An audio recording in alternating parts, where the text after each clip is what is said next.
Hey y'all, welcome back to the self-love series. This is day 9 and we are going to just go ahead and get straight into it. Day 1, y'all know, was the intro. Day 2 was talking about what is self-love. Day 3 was setting boundaries. Day 4 was self-care practices. Day 5 was positive self-talk. Day 6 was celebrating achievements. Day 7 was forgiving yourself. Day 8 was prioritizing needs. And day 9 is surrounding yourself with positivity. Let's jump right into it, y'all, because ain't nothing to it but to do it.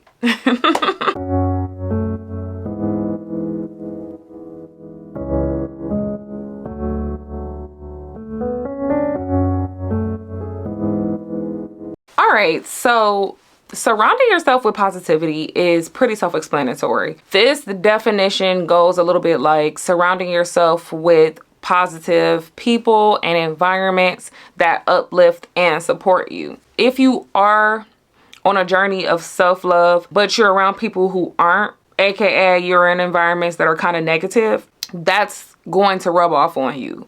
It's essentially just described as being a product of your environment, right? So if you're in an environment with people who are not committed to doing the work, what do you think is going to happen to you? It's just going to roll off into you. You can try to do all the self-love that you want to do, but the stuff that they're doing is going to rub off on you. This example, I have a little bit of experience in. I had people around me at a point in time that were actually very negative. And this can also just be when you're trying to level up or, grow at any capacity or go to the next level. Not everybody can go with you. So when we talk about surrounding yourself with positivity, it means not even just the people, but it also just means the environments. You want to be in environments that do nothing but uplift and support your journey. You don't want to be in environments that hinder you from growing. It's kind of like the example of being a seed that's planted in the ground, right? If one seed's getting water and the other one isn't, what do you think is going to happen? The one that isn't getting water poured into is not going to grow. The one that is getting watered and poured into will. So let's look at it in terms of your environment. If you're in an environment with people who are not committed to doing the work and growing, you're going to stay right there with them. But if you're in an environment with people who are committed to growing and doing better, then y'all will continue to grow. Most recently, me and my friends have all been on this journey to get closer to God, right? Me and my friends most recently did a Bible plan and it was amazing. And it's like I've been on my journey, with God, going to church, reading my Bible daily, but we did a Bible plan on top of that. And it was so dope to be able to see each other's input on what we took away from the Bible verse that we were reading that day. And I think that when you're committed to doing something and you're trying to grow in another level, surrounding yourself with positivity is so important to that journey. And as far as self-love is concerned, you have to be around people who also are committed to their self-love journey or already have that self-love journey. If you're talking to someone who does not have that self-love, it's going to start making you feel away. Like, it's just going to start feeling like, why are you always so negative? Why is it that you're continuing to go through this same thing over and over and over again? Like, it's going to start to frustrate you. So in your self-love journey, you have to be able to identify those who are committed to it and those who aren't. And unfortunately, for those who are not, you're going to have to leave them behind. But it's important to your self-love journey because you know that you want to get to a certain place within your journey and your healing.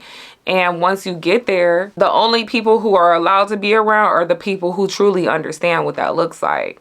You can look at this as toxic friends too, for example. Toxic friends normally are gonna be toxic. You know the saying, birds of a feather flock together. One person toxic, usually they're all toxic, right? If you are in that scenario and you're pushing self-love, you're gonna keep trying to push self-love and they're just gonna be like not receptive to it whatsoever. So what can you do? Remove yourself. That's all you can do. I also went through something like that too, where it was like I was in an environment with people who were toxic, even to the point where I removed myself from it and I was still having toxic stuff come to my doorstep. So then it got to the point where it was like, you know what? Actually, I don't even want to be associated with you at all, like you in the group, because why am I still being brought into things that no longer concern me, right? And you just get to a point where it's like, you put you first. Your self-love is so important to you, and the journey you were on is so important to you.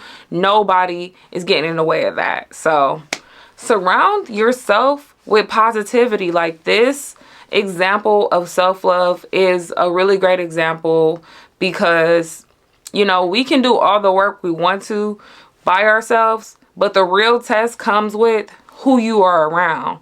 You might have friends that you have known all your life, but you start to see they are not committed to growing and doing the work. So you got to leave them behind, unfortunately. And some people look at that as a sad thing, but I think the older I've gotten, it hasn't been a sad thing for me, because one thing I value so much is my peace. And along with, you know, having the right people around you, you want to be around people who also are at peace within themselves, have that self-love, because it's just going to be such a nurturing environment. This one, as I said, was pretty straightforward, straight to the point. I don't have too many examples other than just that I've been in the situations to where I had to remove myself. And coming into the question part of this segment, look at yourself and look at those around you. Really look at the people around you.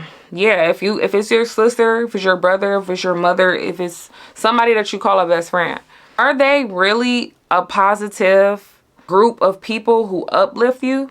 Because if they aren't, you need to reevaluate and really say, okay, this person has to go. This is for my self-love. Shoot, it could even be somebody you're dating. If that person is not uplifting you and supporting you and helping you continue to be a better version of yourself, then I'm sorry, they may have to go. And it's just the harsh reality of having that self-love for yourself and knowing who's for you is going to be for you and what's for you is going to be for you.